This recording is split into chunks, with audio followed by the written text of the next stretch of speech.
Hi everyone.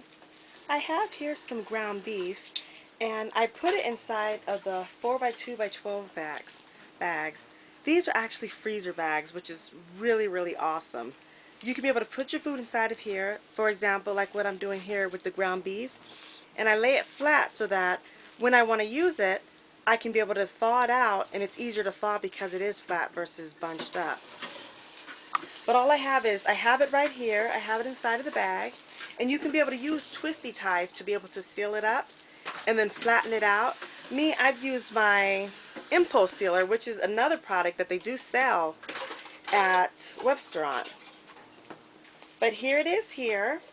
It works fabulously, and I'm very glad I got it. It's sturdy, and it makes it so that it's very cost effective, which is awesome. So I'm going to finish up the rest of these bags that I have, flatten them out, and put them inside of my freezer. But it's great for any home as well as business. Thank you.